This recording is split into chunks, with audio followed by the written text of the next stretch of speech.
我可丽叶特·海兰，一个被动上位的王府绣娘。他们告诉我，我的剧本是女主的最强大脑，只要跟着女主好好干，最后就能在后宫活到大结局。但自从我上位以来，就发现这个事情的走向好像不太对呀。为啥同是女主的闺蜜，别人的是这样式的，而我的是这样式的？你们听我慢慢说啊。一开始呢，我和我亲爱的姐姐如意在王府过得还可以。周一早上开例会的时候，那个叫王钦的太监挎着一张批脸跑进来说，皇上驾崩了。皇上驾崩了。皇上驾皇上终于驾崩了。等张龙继位之后，我亲爱的如意姐姐成为宠妃，那我就可以抱着金大腿，等着享受人生的巅峰时刻了。太爽了，太爽了！不过我深知这宠妃可不是那么好当的，尤其我这个姐姐还是当今太后死对头的侄女儿。果然先帝葬礼还没完全结束的时候，我的姐姐就被太后给刁难了一把。这只是一个开胃菜，之后她不但搞死了如意的姑姑，还把她关在王府里，让她守孝3年。就在前邸待着，无旨不得出阁院，好好的为你姑母守孝3年。我懂。这个时候就轮到我这个超级助攻出场了呀！我俩来了一招狸猫换太子，我的姐姐呢因此成功的有了位分。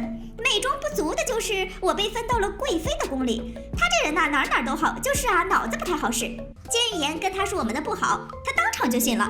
我去她那儿报道的时候，在院子里跪着等了好久，结果最后你告诉我，给我分了个灰尘房。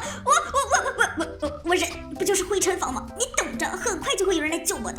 可是谁能想到，皇后竟然没有同意我姐姐的调宿舍申请，我就只能委屈先住在这儿了。我不生气。这个高希月给我住灰尘房，还不给我饭吃就算了，冬天他让我在雪地里做手工，还不给我炭。你说他脑子不好使，这一天天的咋这么多损招呢？我没有炭，我姐姐给我送，她还不乐意，联合我身边的小叛徒反手来了一手血液无限呀！幸好我姐姐及时赶到，救下了快变成速冻饺子的我。虽然经历了这么一遭，但最后成功被调了宿舍，也算是因祸得福了吧。在我亲爱的姐姐身边，我度过了一段平静的日子。期间呢，她笼络了李煜，领养了大阿哥，看着她慢慢的成长起来，我也非常的欣慰啊。距离我抱大腿的日子已经不远了。但好景不长，每一个女主都要经历的坎儿来了。只要跨过这个坎儿，就可以从宫斗小白变成钮祜禄宫斗高手。这天终于来了，我的姐姐被对面那群不要 face 的人污蔑。由于种种原因吧，扎扎龙把我可怜的姐姐降为了贵人，之后呢，更是直接下旨把她废为庶人，打入冷宫。我站在门口送她的时候，哭的那叫一个惨呀！没有你，我可怎么办呀？果然，在我的姐姐去冷宫的第2天，我就被那个刚上位的阿若给打了。但是扎扎龙竟然没有惩罚他。喂，他是常在，我是贵人算了，早就知道男人不靠谱。可我去冷宫的时候，我的姐姐告诉我，她也没有办法。我觉得肯定是我受的委屈还不够，所以才没有激起她心中的黑化之火。于是，在我放风筝被逮到，并且被罚在雨里跪了4个小时之后，第1站就是去冷宫找无理姐姐。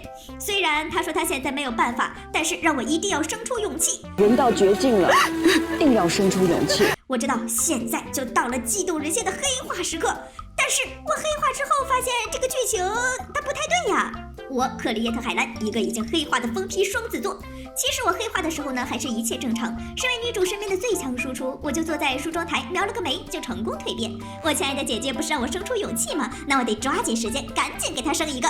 黑化之后的我简直太无敌了，先是搞死了皇后的命根子永莲。我姐姐进冷宫这事儿她可没少在里面掺和，没准那几个害孩子的事儿她自己也一清二楚呢。再说嘞，这可是宫斗，黑化了的我就是这么不讲道理，不然我黑化的意义在哪儿呀？造型更好看吗？开了无敌状态的我顺利的成为了扎扎龙的新宠，接下来我赶紧揣娃，确保自己可以生出勇气。为了能让我的金大腿姐姐赶紧出来，我给自己下了朱砂。虽然我也很害怕下多了的话生出来的孩子脑子不好使，但我没有办法呀。在我的加持之下，我的姐姐很快就离开了冷宫。她还告诉我，其实她也是自己给自己下了药。我一想，这好像也很正常，毕竟她也黑化了嘛。紧接着呢，她就开始拿阿若开刀，成功洗掉了身上的罪名。我呢，也在她的陪伴之下，成功的生下了5阿哥勇气。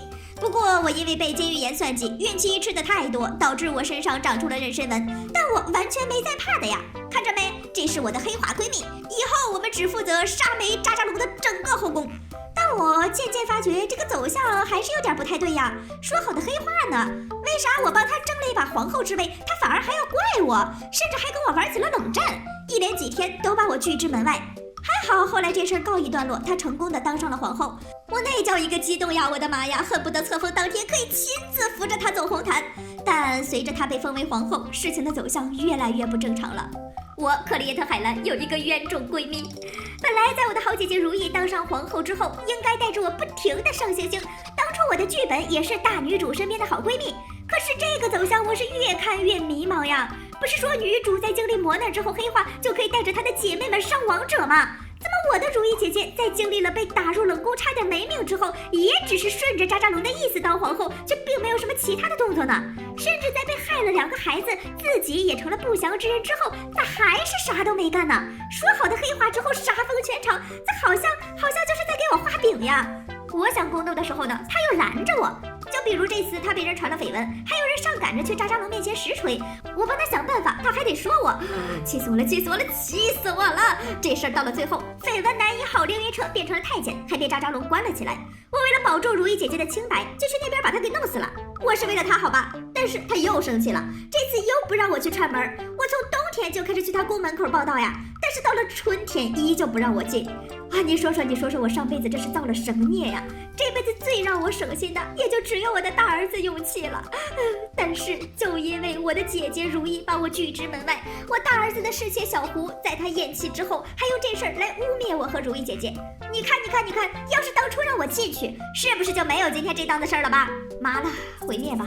我累死累活一辈子辅佐了个皇后，结果人家不玩宫斗，拼了一把老命生出来的儿子，最后英年早逝，都咽气儿了，还得被人拿出来污蔑人，我气死了呀！是谁说的跟着女主日子就一定能好起来的？搁这儿跟我玩画饼充饥呢？虽说最后我扮到了幕后黑手魏夜晚，可我自己也什么都没有了呀！如果我的冤种闺蜜可以听听劝，至少我俩还能享受晚年生活。你说现在这样整的。唉，下辈子我再也不当女主闺蜜了。行吧，这辈子就到这儿吧。李总给我点个赞哦。